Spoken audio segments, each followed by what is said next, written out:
ሰላም እንዴት አረፈዳችሁ ውድ የተሙዳናት ሚዲያ ቤተሰቦቼ።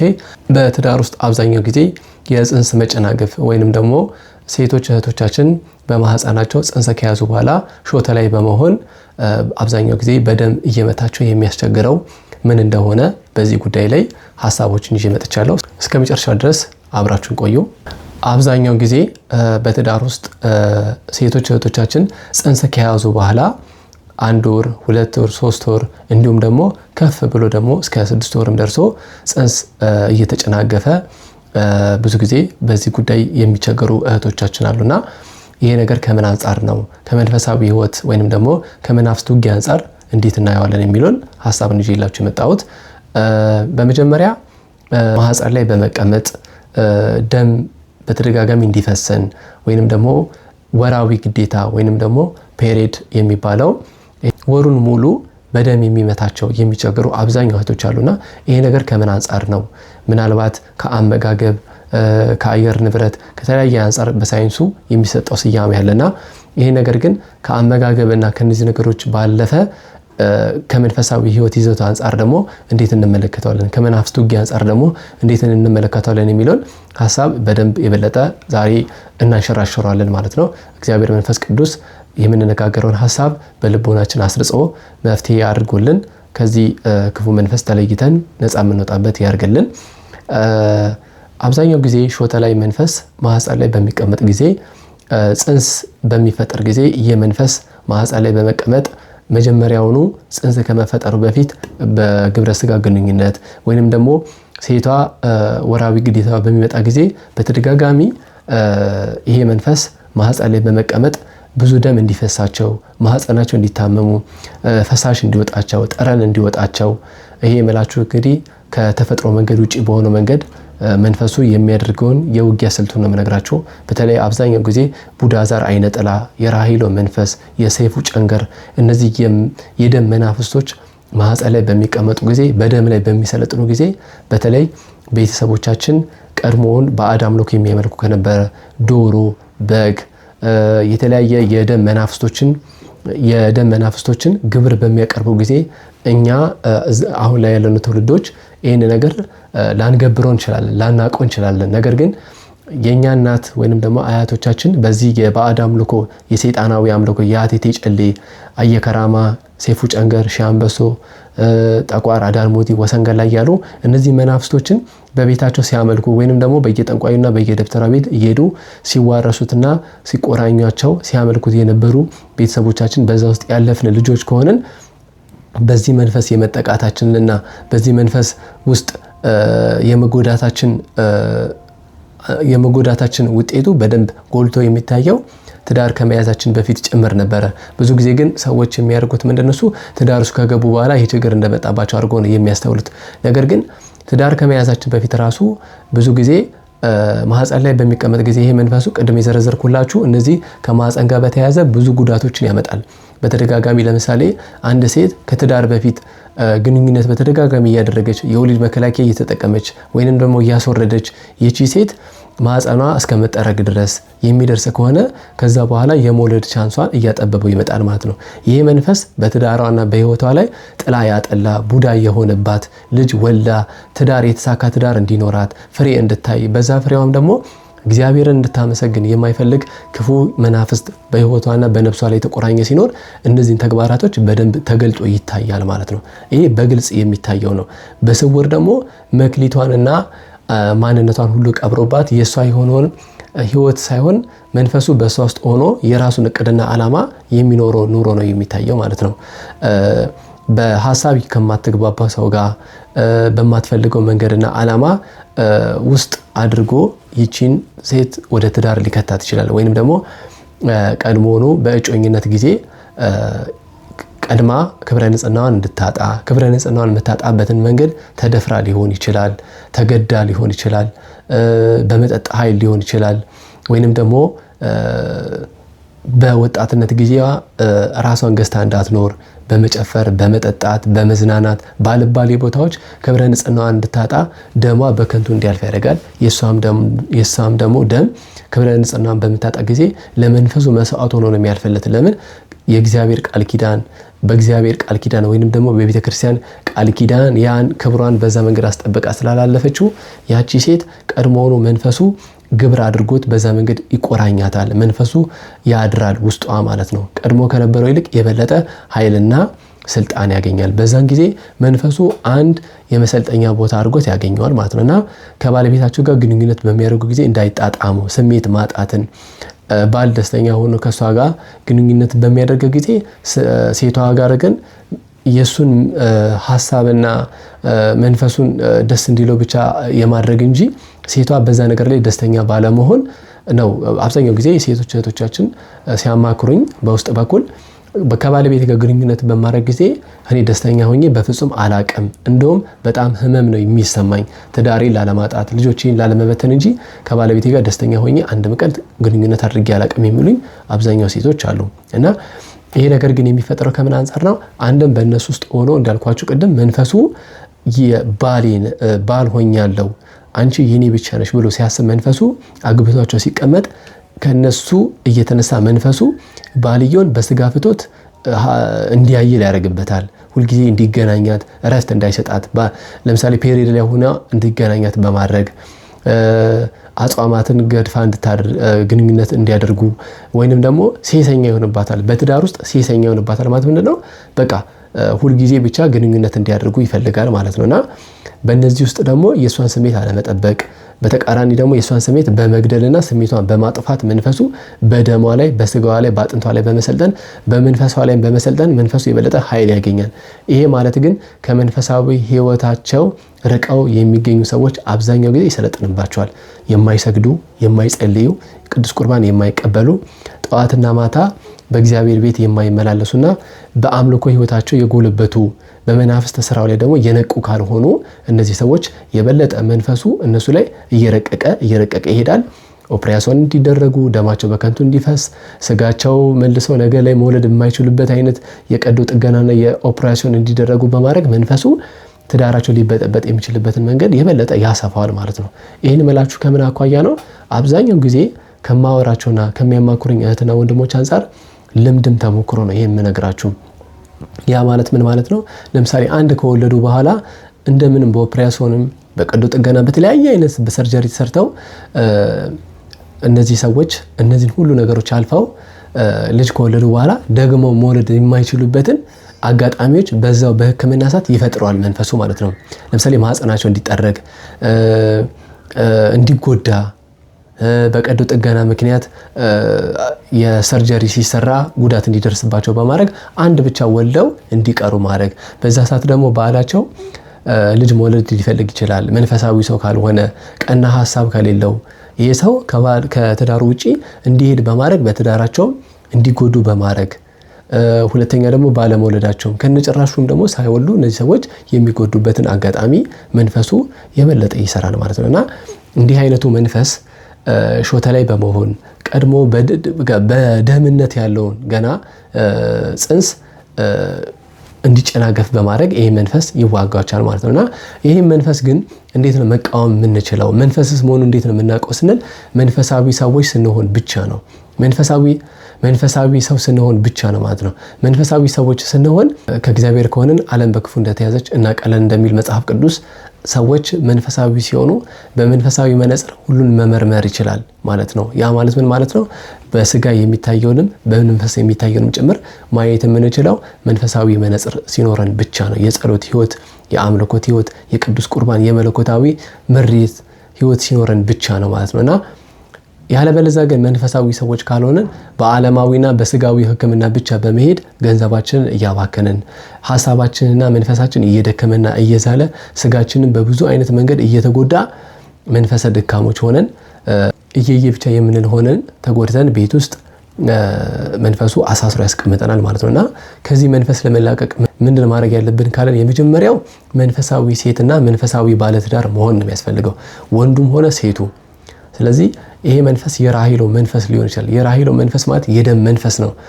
መንፈሱ ግራኝ ሊሆን ይችላል፣ ሰይፉ ጨንገር ሊሆን ይችላል፣ ጠቋር ሊሆን ይችላል። የበለጠ እነዚህ መናፍስቶች ሰዎች ላይ ሲያድሩ በተለይ ዛር ሆነው ሲሰለጥኑ እነዚህ መናፍስቶች በሰዎች ላይ ወይንም ደግሞ በቀጣዩ ትውልድ ላይ መንፈሱ ሴራውን እያረቀቀ ነው የሚሄደው። በየጊዜው ከዘመኑ ጋር ከጊዜውና ከዘመኑ ጋር አብሮ እየዘመነ ስለሚሄድ በዚህ መናፍስት ላይ መሰልጠንና መንቃት ያስፈልገናል። ስንነቃ ደግሞ በምንድነው? በአምልኮተ እግዚአብሔር ነው። የበለጠ የስግደት ህይወት ሊኖረን ይገባል። መንፈሱ በስጋችን ላይ ሲሰለጥን ስጋችንን እንደ መሰልጠኛ አድርጎት ይጠቀማል። እሱም አይሰግድም፣ እኛም አንሰግድም። እኛ ካልጸለይን መንፈሱም ማነብነብ ብቻ ሊሆንብን ይችላል። ስለዚህ እኛ ማድረግ ያለብን የመጀመሪያው በቤተ ክርስቲያን ካህናቶች ሄደን ንስሐ መግባት፣ በድፍረት የተፈጸምናቸው ኃጢአቶች ካሉ፣ ባለማወቅ የፈጸምናቸው ኃጢአት ካሉ፣ በቸልተኝነት እግዚአብሔርን ባላወቅንባቸው ዘመናቶች የበደልናቸውን በደሎች በሙሉ ከባለቤታችን ጋር በመሄድ ንስሐ መግባት። ከዛ በኋላ ደግሞ ምንድነው ማድረግ ያለብን? በመጀመሪያ የጸሎት ቤት ሊኖረን ይገባል። ቤታችን ውስጥ የጸሎት ቤት ከሰራን በኋላ አብረን የጸሎት ጊዜና ሰዓት ሊኖረን ይገባል። ይሄ ምላችሁ ባል ካልጸለይ ሚስት ብቻ የምትጸልይ ከሆነ ሚስት በሩን ስትዘጋ ባል መስኮት በመክፈቱ በዛ በኩል ደግሞ መንፈሱ የበለጠ ኃይልና ጉልበት ያገኛል ማለት ነው። በሐሳብ አንድ ላይ እንዳይሆኑ ያደርጋቸዋል። መንፈሱ ከዛ ወደዚህ እየሄደ ስራውን ይሰራል ማለት ነውና የሚስት ጉዳት ማለት የባል ጉዳት ነው። በመጀመሪያ እንዳልኳችሁ ጸሎት ቤት ከሰራን በኋላ ጠዋትና ማታ መስገድ።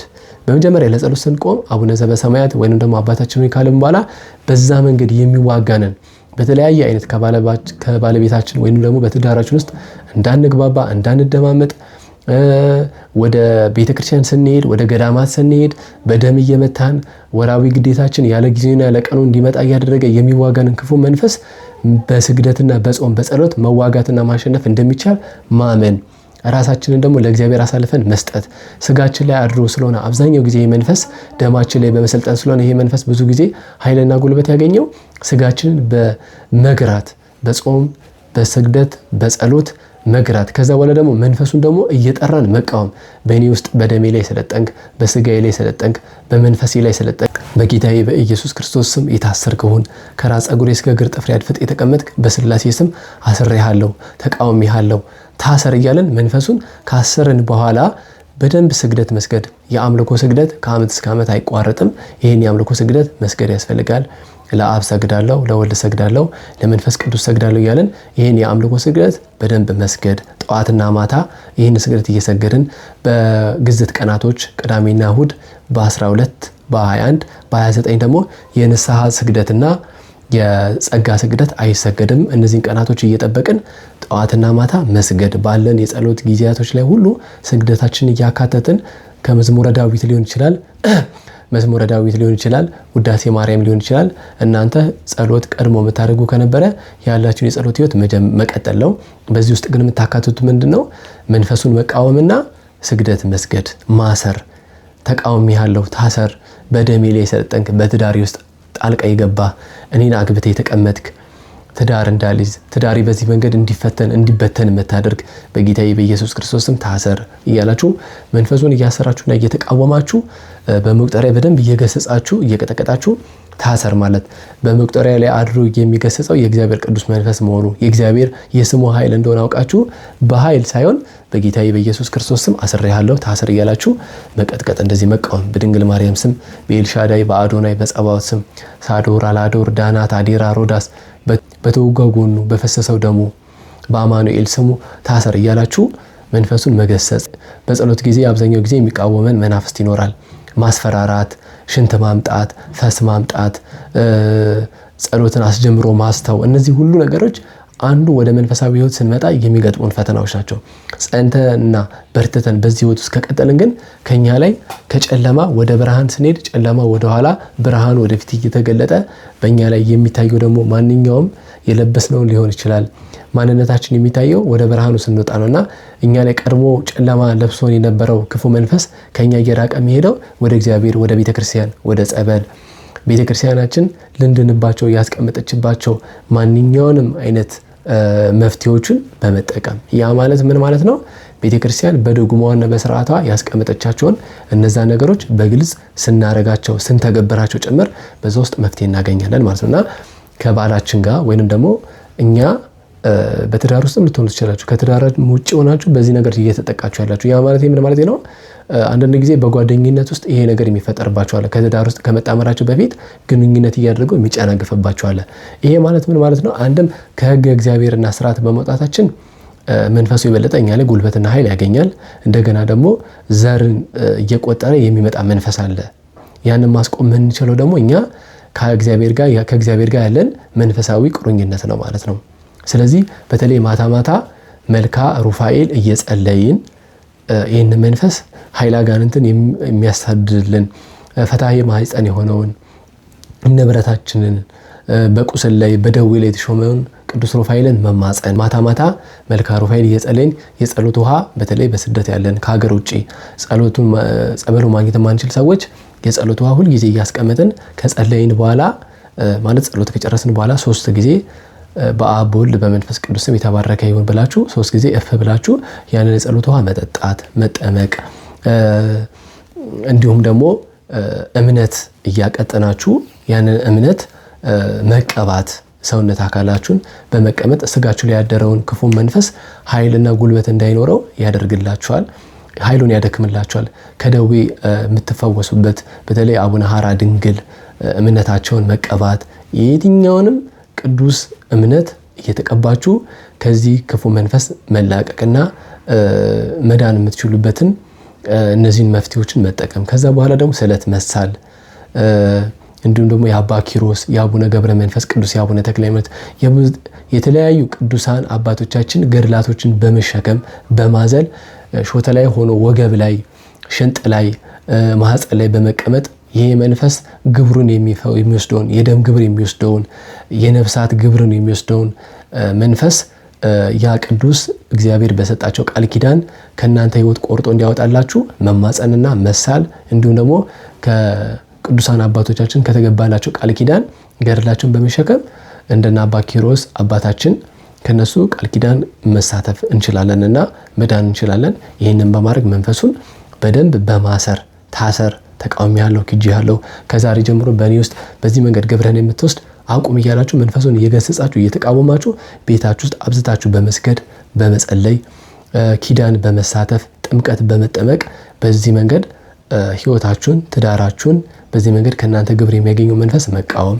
ከዚሁ ጋር በተያያዘ ደግሞ ጸሎት ቤት ለመግባት የሚቸገሩ አሉ ፔሪድ ላይ ሲሆኑ፣ እንዲሁም ደግሞ የጸሎት መጽሐፍ የማይነኩ እህቶች አሉ። ይሄ በቤተክርስቲያን አልተከለከለም። ይህን ነገር የእናንተው ወይንም ደግሞ ከሰፈር ውስጥ የምናገኘው መረጃ እንጂ ቤተክርስቲያን የሚሰጠችው አስተምሮ ስላልሆነ ይህን ነገር አመለካከታችሁ ማስፋት ያስፈልጋል፣ በመንፈሳዊ ትምህርቶች ማለት ነው።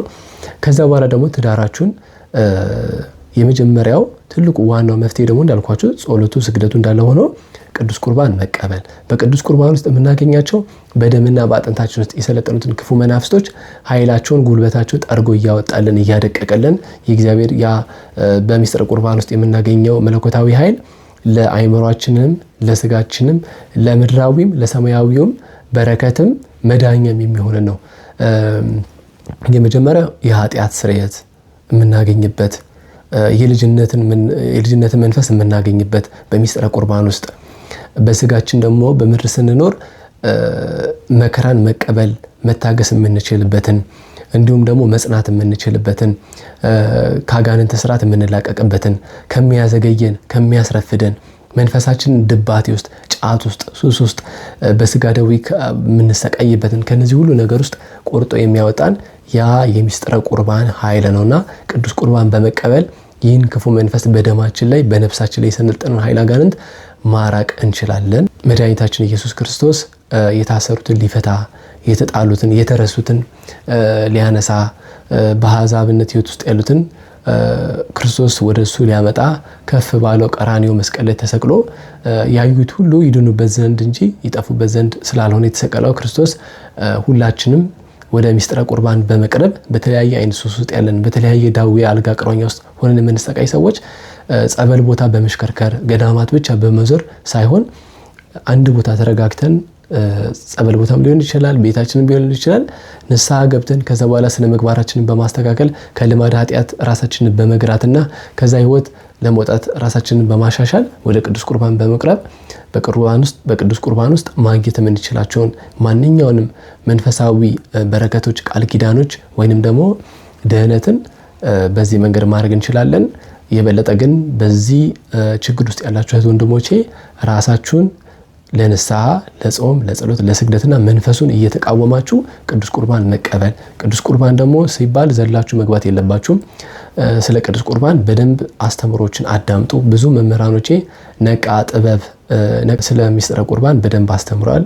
እንዲሁም ደግሞ ብዙ ወንድሞቻችን መምህራኖቻችን በሚስጥረ ቁርባን ዙሪያ ቅድመ ቁርባን ከቆረብን በኋላ በትዳር ውስጥ ምን ማድረግ አለብን፣ ጮኛ ይዘን እንዴት መቁረብ አለብን፣ ከጮኝነት በፊት እንዴት ቅዱስ ቁርባን መቀበል አለብን የሚሉትን፣ በመከራ ሰዓት እንዴት ቅዱስ ቁርባን መቀበል አለብን የሚሉትን እነዚህ ነገሮች በደንብ ፈትፍቶ ያስተማሩ ብዙ መምህራኖቻችን መልአከ መንክራት መምህር ግርማ፣ መምህር ተስፋዬ አበራ፣ እንደዚሁም ቀሲስ ሄኖክ ወልደማርያም፣ ዲያቆን ሄኖክ ኃይሌ በሚስጥረ ቁርባን በስርዓተ ቤተክርስቲያን ዙሪያ ብዙ ያስተማሩት ነገሮች ስላሉ እና ትዳራችሁን ደግሞ በስርዓተ ቤተክርስቲያን ቃል ኪዳን ማሳተም አለባችሁ።